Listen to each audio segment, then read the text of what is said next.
Oliver Winchester, 42, multi-millionaire from London, paralyzed from the legs down for 5 years following a Lamborghini crash, had lost all hope of ever walking again. The world's best doctors had confirmed complete spinal cord injury, no chance of recovery. But that May afternoon in 2024, as he crossed Hyde Park in his $50,000 wheelchair, he noticed a barefoot, dirty little girl watching him with eyes full of compassion. "Sir, you look sad," said little Lily, 7 years old, daughter of a homeless family living in the park. Oliver, bitter from years of disappointment, replied sarcastically, "I'll give you £1,000,000 if you make me walk again, little one." The girl smiled, approached fearlessly, and, with the innocence of those who still believe in miracles, placed her small dirty hands on the motionless legs of England's richest man. At that moment, Oliver felt something he hadn't experienced for 5 years, a tingling in his legs. What happened in the following seconds would forever change both their lives and make anyone who witnessed the scene believe in miracles again. It was an unusually warm May afternoon when Oliver Winchester crossed Hyde Park in London in his custom wheelchair. Dressed in a 3,000-pound Savile Row suit, with perfectly styled hair and a Rolex Daytona on his wrist, he was the image of success, at least from the waist up. Oliver had built a technology empire from nothing. At 37, he owned 3 companies, a mansion in Kensington, a penthouse in Canary Wharf, and luxury cars he could no longer drive. Everything changed 5 years ago, when his Lamborghini Huracan crashed into a tree during an illegal race on the roads through the Cotswolds. His spinal cord severed, his legs paralyzed forever. Since then, Oliver had consulted the world's best neurosurgeons. He had spent millions on experimental therapies, trips to Swiss, American, and Japanese clinics. Each time the answer was the same: complete lesion, no hope of recovery. Depression was consuming him. His businesses continued thanks to managers, but he felt useless, a burden. He had even considered ending it all. As he traveled along the tree-lined path, he noticed a small figure sitting on a broken bench. It was a girl of about 7 years old, with long, disheveled chestnut hair, wearing a faded pink dress full of tears and worn trainers. She was barefoot, with dirty feet. Beside her, a worn rag doll and a plastic bag with few objects, evidently everything she owned. The little girl was watching him with curiosity, free of judgment.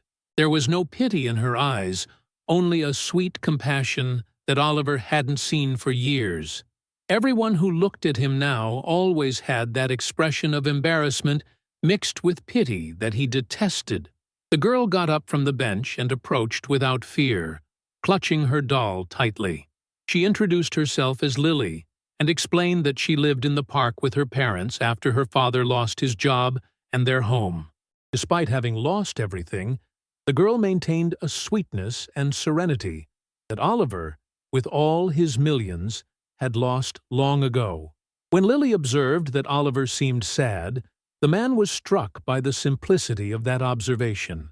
A 7-year-old girl had read in him what expensive psychologists hadn't managed to understand in years of sessions. In a moment of bitter irony, Oliver spoke the words that would change everything. He promised her £1,000,000 if she could make him walk again.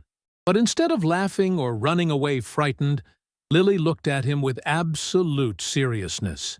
Without asking permission, with the naturalness of a child who knows no barriers, she approached the wheelchair and placed her small, dirty hands on Oliver's legs, at knee level. Oliver was about to laugh at this surreal scene when he felt something that chilled him. A tingling, light, barely perceptible, but real. For the first time in 5 years, his legs were sending a signal to his brain. The tingling was intensifying, like when a part of the body awakens after being asleep. It was impossible. The doctors had explained to him 1,000 times that with a complete spinal cord injury, there could be no recovery of sensation. Oliver stared at his legs in disbelief, while Lily kept her hands on his knees with her eyes closed. as if concentrating with all her strength. The girl simply explained that she was asking the legs to work again, talking to them as she did with her doll when it was broken. The tingling transformed into something more defined. Oliver felt the girl's hands through the fabric of his trousers. He felt the warmth, the pressure. It was impossible, but it was happening. With his heart pounding wildly, Oliver attempted something he hadn't done for 5 years. He tried to move his right foot. For a second, nothing happened. Then the foot moved. Only a few centimeters, but it moved. Oliver exploded in a cry that drew the attention of everyone present in the park. He tried with the other foot. That responded too, slowly, as if remembering how to do it. Tears began to roll down his face. At that moment, a woman in her 30s arrived, clearly Lily's mother. She was thin, dressed in clean but worn clothes, and had the same bright smile as her daughter, despite the obvious difficulties. She apologized for the disturbance she thought her daughter was causing, but Oliver explained to her, incredulous, that Lily had just made his legs move after 5 years of paralysis. The woman, who introduced herself as Rose Thompson, was speechless when Oliver demonstrated by moving both feet. Lily, with the simplicity typical of childhood, reminded Oliver of the million-pound promise, but added that she wasn't finished yet. The legs were moving, but Oliver still had to stand up. Rose blushed with embarrassment at her daughter's request for money, but Oliver revealed his identity and assured her that if Lily really managed to make him walk again, he would keep his promise. Oliver Winchester was indeed famous in Britain, often in the financial papers, and before the accident also in the tabloids. Lily approached the wheelchair again, still clutching her doll, and repositioned her hands on Oliver's knees, closing her eyes again. This time the miracle was even more evident. Oliver felt a strength rising from his legs, muscles reactivating after years of immobility. Slowly, incredibly, he began to rise from the wheelchair. The entire park seemed to have held its breath. Oliver was standing. He was really standing after 5 years of paralysis. Oliver rose from the wheelchair with uncertain movements, like a child learning to walk. His legs trembled with effort after 5 years of immobility, but they supported him. A small crowd had gathered around them. Someone was filming with their phone. Others were calling more people to tell them what they were seeing. The disbelief was palpable. An elderly gentleman walking his dog observed the scene, murmuring that he had seen that man arrive in a wheelchair. Oliver, still supported by Lily's hands, looked at the girl with veneration. Lily explained sweetly that she didn't know how she did it, that she talked to things when they were broken, and sometimes they listened to her. She had talked to the broken vending machine, and it had given her sweets. She had asked the park flowers not to die when it was cold, and some had stayed green. Rose Thompson watched the scene with tears in her eyes, revealing that Lily had always had a particular gift. As a small child, she fixed everything that broke at home just by talking to them tenderly, but they thought it was just a child's imagination. Oliver tried to take a step. His right foot lifted, moved forward, touched the ground. Then the left. He was walking. After 5 years, he was really walking. He took 3, 4, 5 steps. His legs were weak, but they worked. The crowd exploded in applause and cries of amazement. Someone began to pray, convinced they were witnessing a divine miracle. Others continued filming, knowing they were documenting something extraordinary.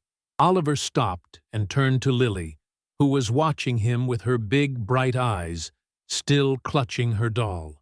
He knelt in front of the girl, now able to do so thanks to his recovered legs, and promised her not only the million, but everything she and her family would ever need. Rose protested that it was too much, that Lily hadn't done anything special, but Oliver interrupted her, explaining that her daughter had given him back his life, his hope. 5 years ago he had lost the use of his legs, and with them, the will to live.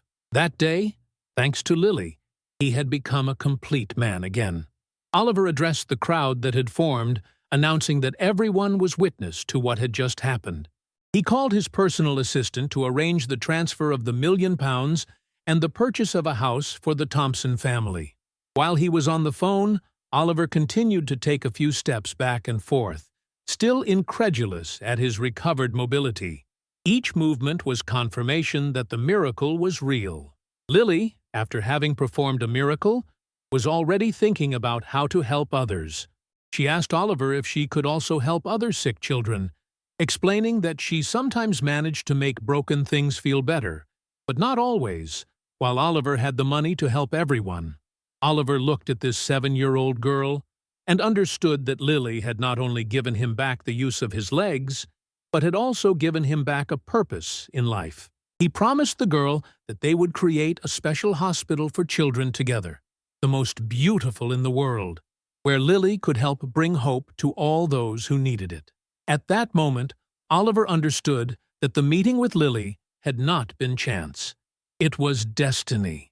2 weeks later, Oliver was in his office in the Canary Wharf penthouse, pacing back and forth as he spoke on the phone with Europe's best hospital architect. He wanted him to design the world's most advanced pediatric hospital, where every sick little girl would feel like she was in a magical place, like in a fairy tale. The doctors who had examined him after the miracle had been speechless. The MRI scans showed an impossible repair of the spinal cord. Science had no explanations for what had happened. Lily and Rose now lived in a house in Richmond that Oliver had bought for them. The promise of the $1,000,000 had been kept, but Oliver had done much more. He had solved all their financial problems, found Rose a job in his company, and enrolled Lily in the best private school in London. But what impressed Oliver most was how Lily hadn't changed despite the sudden wealth. She remained the sweet and generous girl he had met in the park, always with her favorite doll in her arms. Every week Oliver visited Lily, and each time the girl performed small miracles.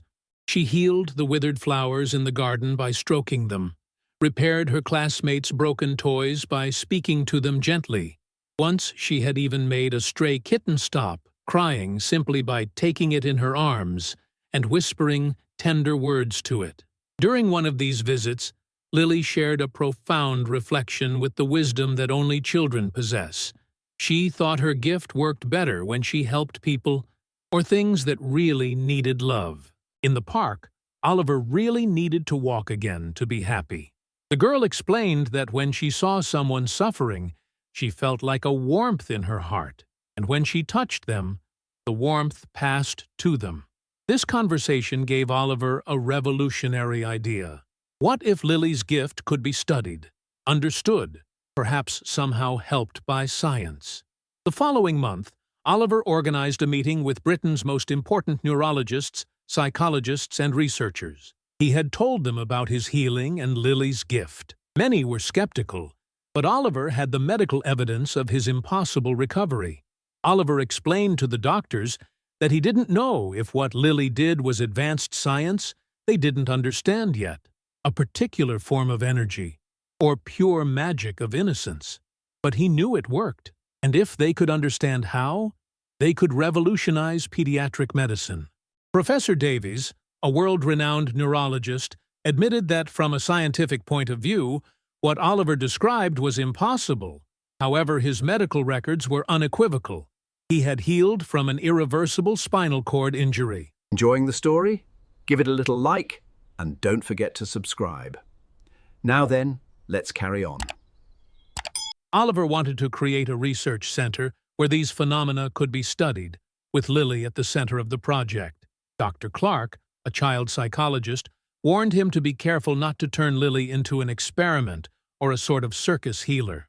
Oliver completely agreed and explained that he wanted to create a protected environment where Lily could grow up normally, play and study like all little girls, but where her gift could be studied with respect and used to help other children.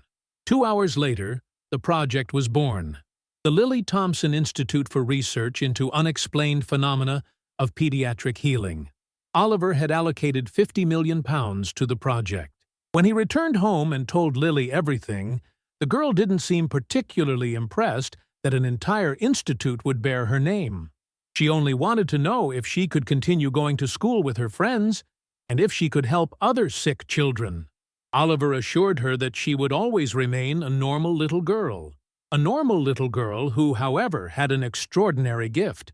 When Lily asked him if Oliver would continue to love her, even if one day her gift disappeared, Oliver felt his heart tighten and explained to her that her greatest gift wasn't healing people by touching them, but her heart full of love. At that moment, Oliver understood that Lily had not only given him back the use of his legs, she had given him back the ability to love unconditionally. 1 year after the meeting in the park, the pediatric hospital Dreams Come True opened its doors in London. It was a revolutionary building. Each room was designed like a princess fairy tale. The corridors were painted with murals telling stories of hope and magic, and in the center there was an enchanted garden where little girls could play outdoors even during treatments. Oliver had kept every promise. The hospital had the world's most advanced medical technologies, but it also had something unique, the Little Miracles Ward, where Lily, now 8 years old, helped the most seriously ill children with her gentle presence and special gift. Not all cases were successful. Lily's gift seemed to work better with certain types of illnesses and with children who still had hope and love in their hearts. But when it worked, the results were extraordinary. The first documented case was Emma, a 5-year-old girl with an advanced brain tumor. The doctors had given her just weeks to live when Lily met her. Little Lily sat beside her bed, showed her her favorite doll, and asked if she could try to talk to the nasty thing in her head to convince it to go away. 2 days later, Emma's tests showed an impossible reduction in the tumor mass. A week later, the tumor had completely disappeared, without medical explanation. Emma's case went around the world. The hospital was flooded with requests from desperate families seeking a miracle for their children. Oliver had to hire a team of psychologists to select cases and protect Lily from being overwhelmed by the requests. Professor Davies explained to the media that Lily's gift seemed to activate self-healing mechanisms that science didn't yet understand.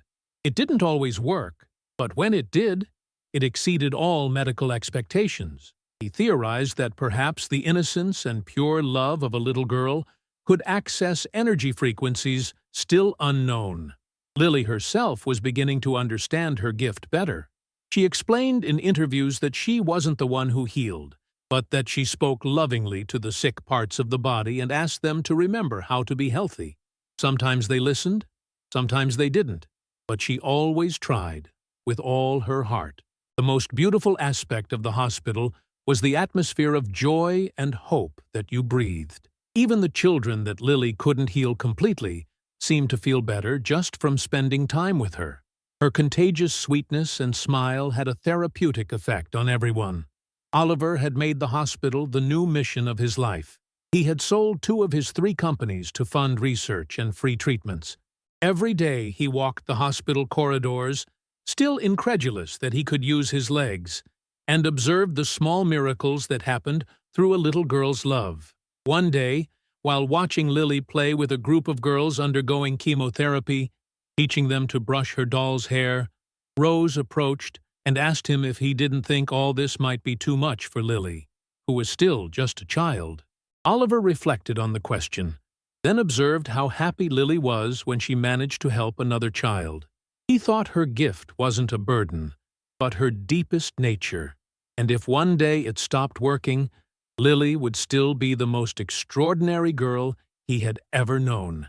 Her true gift wasn't miraculous healing, but her infinite capacity to love. That evening, during dinner together, Lily made a request that moved Oliver. She also wanted to help poor girls in other countries. She had seen on television that there were girls dying from diseases that in England they managed to cure, and this made her very sad. Oliver smiled, revealing that he was thinking the same thing. He proposed opening other hospitals like theirs around the world. Lily's eyes lit up at the prospect of traveling and helping girls in Africa and Asia. Taking her favorite doll with her so they would feel less alone. Oliver promised her they could do it together, but only when she was older, and if she really wanted to. Lily responded enthusiastically that she wanted all the girls in the world to have the chance to be healed and be happy. At that moment, Oliver understood that the chance encounter in a London park was about to become a global mission, guided by the pure heart of a little girl. 5 years after the meeting in the park, the Lily Thompson Foundation managed pediatric hospitals in 12 countries. Lily, now 12 years old, had traveled around the world accompanied by Oliver, Rose, and a specialized medical team. Her gift had not diminished. On the contrary, it seemed to have grown with her, becoming more refined and powerful. The London hospital had become a worldwide research center on unexplained pediatric healing phenomena. Scientists from around the world studied the Lily phenomenon, trying to understand how a little girl could activate self-healing processes that defied every known medical law. Professor Davies documented over 600 cases of unexplained healings at international conferences. Lily's success rate was 70% on pediatric diseases considered incurable. It was statistically impossible, but it happened regularly before the eyes of doctors and scientists. Lily herself had grown up maintaining her natural sweetness despite worldwide fame. She continued going to school, playing with friends, being a curious and affectionate girl. The difference was that she now knew she had enormous responsibility towards all the children in the world. In interviews, she explained that she didn't feel special, just lucky to be able to help. Oliver had always told her that everyone has a gift. Hers was just more visible. Oliver had completely transformed his life. From the cynical and bitter man he was after the accident, he had become one of the world's most active philanthropists. The Lily Thompson Foundation had an annual budget of £800 million and employed thousands of people worldwide. But the real miracle, Oliver knew, wasn't just Lily's healings. The real miracle was how this little girl had changed the heart of anyone who met her. The most skeptical doctors became believers in love as medicine. Desperate families found hope again. Sick children learned to smile again, seeing Lily's pure joy. One day, while they were in a hospital in Kenya, Lily approached Oliver with a serious but sweet expression. She had understood something important. Her gift didn't work just because she touched people, but because she managed to make them feel how much they were loved. True healing came from love, not fear. Even when she couldn't heal someone completely, she always managed to heal the loneliness in their heart. This revelation changed the Foundation's approach. They began training angels of love, children and adults who had experienced miraculous healings, and traveled to bring love and hope to other sick people, following Lily's example. Oliver explained during a TED Talk that had tens of millions of views that Lily's gift had taught them that future medicine must heal not only bodies, but also hearts and souls, especially in children. The following year, Lily was nominated for the Nobel Peace Prize for her humanitarian work. At 13, she was the youngest person ever nominated, and the first little girl to be recognized for literally healing the world with love. During the award ceremony in Oslo, Lily went on stage with her favorite doll and with the simplicity that had always characterized her. She said she hadn't done anything special, that she had just done what any little girl would do, give love to those who needed it.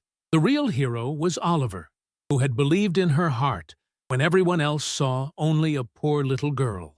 From the audience, Oliver watched her with tears in his eyes. This man, who 5 years earlier had wanted to end his life, now saw the little girl who had saved him receive the world's most prestigious recognition. The most moving moment came when Lily concluded her speech addressing all the children watching her. Each of them had a special gift in their heart. Perhaps they couldn't heal diseases like her, but they could heal sadness with a hug, loneliness with a smile, fear with their loving presence. True miracles happened when they decided to love without conditions. The standing ovation lasted 15 minutes, and there wasn't a dry eye in the entire hall. That evening, at the hotel in Oslo, Oliver and Lily sat on the terrace watching the northern lights. Oliver told Lily that that day in the park she had saved his life in every possible way. Lily replied that she knew. Oliver was ready to stop fighting, but she needed him to stay, because she needed someone who believed in love as much as she did. When Oliver asked what she dreamed of for the future, Lily replied that she dreamed of a world where all children felt loved and where no one was ever alone. And until that dream came true, she would continue bringing love wherever she went. Oliver hugged this extraordinary girl who had transformed his existence from tragedy to love story. He confessed to her that when he met her, he thought she had come to heal his legs, but now he understood she had come to heal his soul with the purest love that existed. Lily replied, hugging her doll, that Oliver had healed her family by giving them a home and hope, but above all, he had taught her that love can really change the world.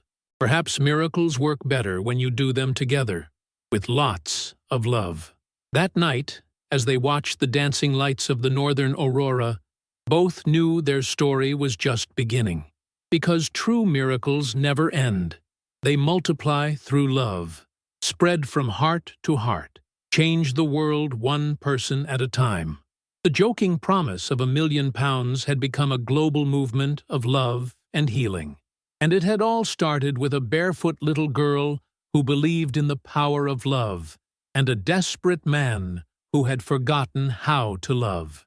Now, together, they were showing the world that when the innocence of a pure heart meets the determination to do good, the impossible becomes not only possible, but inevitable. If this story has shown you that true miracles are born from pure love, that a little girl's innocence can heal even the deepest wounds of the soul, and that when we love without conditions, the universe responds with the impossible, give it a like with all your heart. Share to show that love is the most powerful medicine in the world, and that we can all be instruments of healing for someone. Tell us in the comments, do you believe that love can really heal? Have you ever seen a little girl perform small miracles with her sweetness? What moved you most about Oliver and Lily's story? Do you think every child has a special gift to share? Subscribe now for other incredible stories of love miracles, of lives transformed by meeting pure souls, and proof that when we open our hearts to unconditional love, the universe responds with pure magic.